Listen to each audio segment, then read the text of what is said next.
Now we will connect according to the circuit diagram. This is regulated power supply. This is decayed resistance box R1. This is decayed resistance box R2 and R3. And here we have ammeter 1 A1, ammeter 2 A2 and ammeter 3 A3. So here according to the circuit diagram, this positive of regulated power supply is connected to one end of decayed resistance box R1, then another end is connected to positive end of ammeter 1, then negative of ammeter 1 is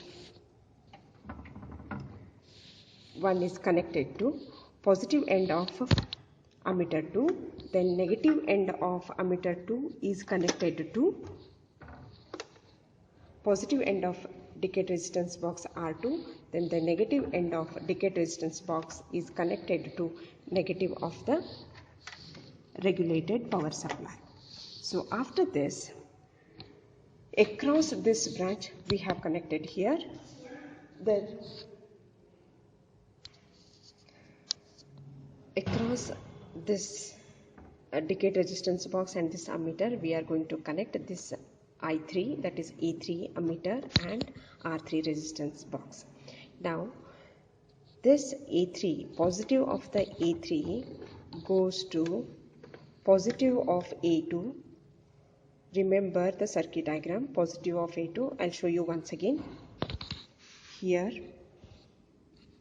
A3, the positive of A3 goes to positive of A2 and negative of A3 goes to one end of R3, then other end of R3 goes to the second end of R2. Similarly, here the positive of A3 goes to positive of A2, then negative of A3 goes to positive of R3, negative of R3 goes to the negative of R2, then it goes to the negative of regulated power supply. Now, after switching on this regulated power supply, this has to be adjusted to the convenient measurement, that is 10 volt or 15 volt, 20 volt, like that. So first we will adjust this one to 10 volt. So let me switch on power supply, and here, okay, I have got, already it is adjusted to 10 volts. Actually it is showing 13.2, but to adjust correctly you have to take the multimeter and here you connect the multimeter and switch on the multimeter and see. Just to go on increasing this till we get 10 volts. So it is 10.1 and see here it is 13.7. Now I remove this multimeter connection and now I will connect this circuit to regulated power supply. After connecting this, already I have adjusted this R1 to 50 ohms. See here, this is 5 into 10, 50 ohms, and this R2 is, this is 100, sorry, this is 1 into 100, 100, and this is, these two are at 0. So 100 plus 0 plus 0 will give you 100, and here it is 150. This is 1 at 1 into 100, 100, and here it is 5 into 10, 50, 100 plus 50 is 150. So we have adjusted everything. Now we'll note down the currents. Here this is I1, that is, it is giving, see the range is, it is milliampere and range is 200. So here from 0 to 20, 10 divisions are there. So one division is equal to 2 milliampere. So like that we have 80 and this is 90, 92, 94. 94 milliampere. I1 is 94 milliampere. Here we'll write in the column. This is 94 milliampere. 94 milliampere. Now this is I2, and here we have got, this is 50, 52, 54, 56. Almost it is 56. So we have written here 56 milliampere. Now A3, this is 30, 32, 34, 36, 38. So 38 milliampere. Now here it is 38 milliampere. We have noted down all these things. This is for KCL. Now for KVL, we have to use the multimeter to note down the voltages across R1, R2 and R3. For the verification of KVL also, we are using the same circuit diagram. I will just show you. This is the same circuit diagram, but here to measure the voltage across these three resistors, we are connecting voltmeter. But instead of voltmeter, in this experiment, I am using multimeter, which can be operated as voltmeter also. So here I am connecting the multimeter across this R1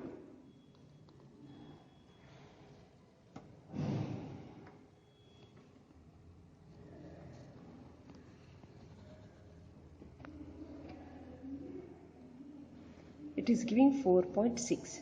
So I will note down this V1. This V1 is 4.6.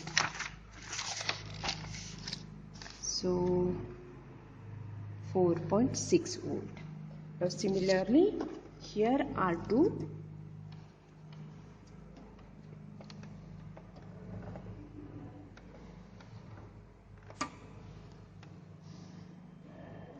and multimeter is showing 5.3 volt.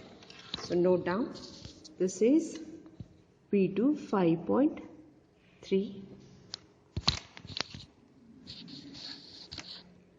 5.3 volts. Now similarly, here this is V3. This is V3.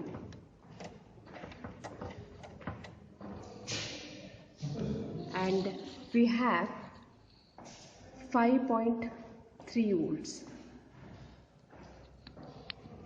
5.3 volts. So here V3 is 5.3 volts. Here to verify the KCL, here we have to write down the practical value. Practical value is obtained by adding I2 and I3, and the theoretical value is obtained by solving this circuit diagram, the given circuit diagram, with the help of application of Kirchhoff's laws. So first, before doing this experiment, we have to solve this circuit diagram by using Kirchhoff's laws, and we should obtain the values for I1, I2 and I3. So after obtaining that, if you find out I1 is equal to I2 plus I3, that will be your theoretical value. And once after conduction, whatever the values we get, if you add I2 and I3, that will be your practical value. Similarly, for verification of KVL, we have got V1 and V2, V3. Here, since V2 and V3, these two branches are in parallel with each other, the same voltage will exist across each resistor. So we have got 5.3 and 5.3. So now for the verification, you can consider here in this formula, V is equal to V1 plus V2 or V3. So here we have 4.6 and 5.3. So 4.6 and 5.3, if you add this, it will be 9.9. Sorry, I have written 9.7. but here it is 9.9. 9.9. This is how we are going to verify Kirchhoff's laws, that is KCL and KVL, with this experiment. I will show you the final circuit arrangement of this. So this is the circuit arrangement, and here we are using multimeter also. Once you complete the experiment, you just bring this to 0 again. Now it is 0 and switch it off from this, then here.